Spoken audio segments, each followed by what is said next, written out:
नमस्कार मित्रों, स्वागत है आप सभी का सनातन शक्ति लोक में। आज हम जानेंगे वराह नाम से विष्णु के 3 अवतार और उनके रहस्य के बारे में। इससे पहले अगर आप कुछ नया सीखना और जानना चाहते हैं तो चैनल को सब्सक्राइब जरूर कर ले।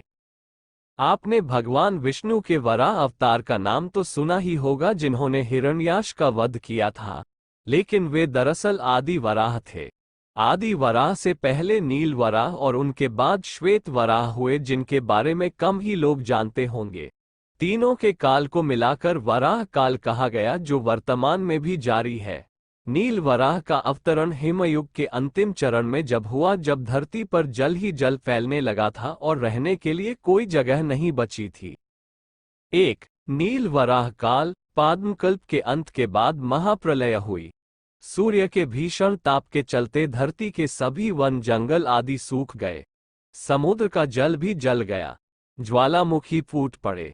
सघन ताप के कारण सूखा हुआ जल वाष्प बनकर आकाश में मेघों के रूप में स्थिर होता गया। अंत में न रुकने वाली जलप्रलय का सिलसिला शुरू हुआ। चक्रवात उठने लगे और देखते ही देखते समस्त धरती जल में डूब गई। ये देख ब्रह्मा को चिंता होने लगी। तब उन्होंने जल में निवास करने वाले विष्णु का स्मरण किया और फिर विष्णु ने नील वराह रूप में प्रकट होकर इस धरती के कुछ हिस्से को जल से मुक्त किया।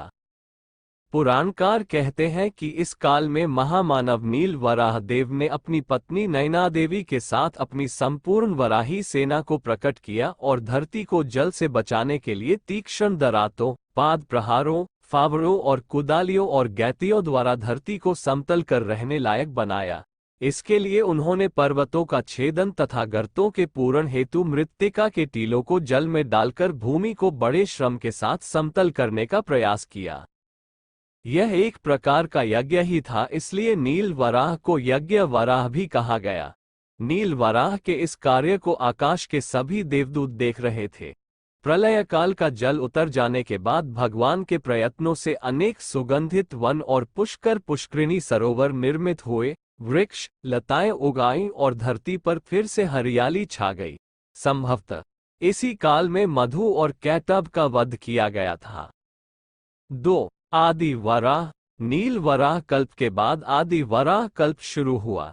इस कल्प में भगवान विष्णु ने आदि वराह नाम से अवतार लिया।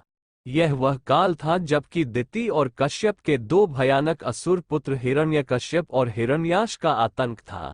दोनों को ही ब्रह्मा जी से वरदान मिला हुआ था। इस काल में हिमयुग समाप्ति की ओर चल रहा था। ऋषि कश्यप की सृष्टि में अर्थात उनके कुल के विस्तार के समय भगवान विष्णु ने आदि वराह का अवतार लिया। आदि वराह को कपिल वराह भी कहा गया है। वराह इसलिए कि उन्होंने वराह जाति में ही जन्म लिया था। उस काल में वराह अर्थात वन में रहने वाली जाति होती थी। शोधकर्ताओं के अनुसार कश्यप का क्षेत्र कैस्पियन सागर के पास से कश्मीर तक था।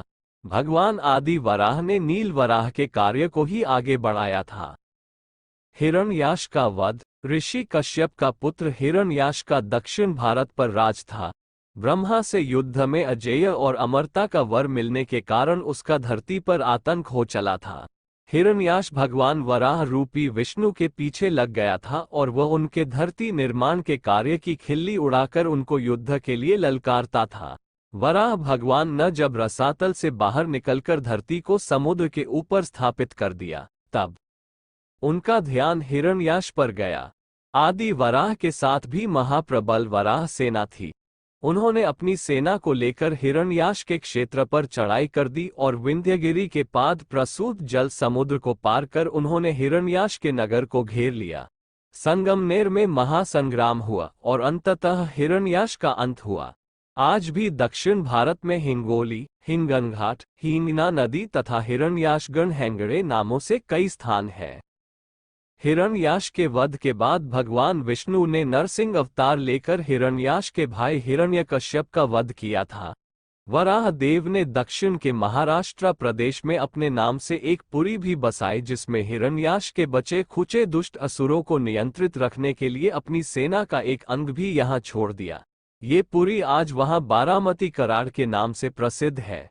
वराह देव कोटि का वर्णन वेदों में भी उपलब्ध है। ऋग्वेद में वराह द्वारा चोरी गई हुई पृथ्वी का उद्धार तथा विंध्या पर्वत को पार करने का वर्णन है। भगवती दुर्गा के रणसंग्राम में अपनी विशाल देव सेनाओं वराही सेना और नारसिंही सेना लेकर उनका स्वयं संचालन करते हुए विजयश्री से विभूषित हुई थीं।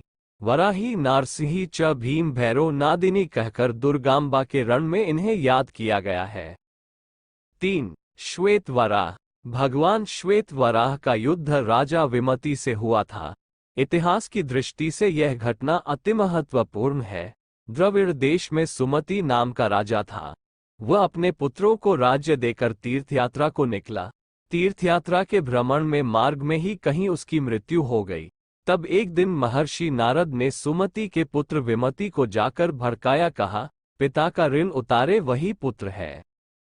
विमति ने मंत्रियों से पूछा कि पिता का ऋण कैसे उतरे।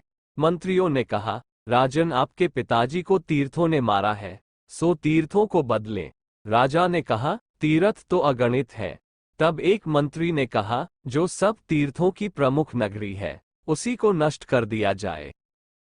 दक्षिण देश के इस शक्तिशाली राजा ने तब निर्णय किया और उसके निर्णय से उत्तर भारत की तीर्थ नगरी के लोगों में भय व्याप्त हो गया।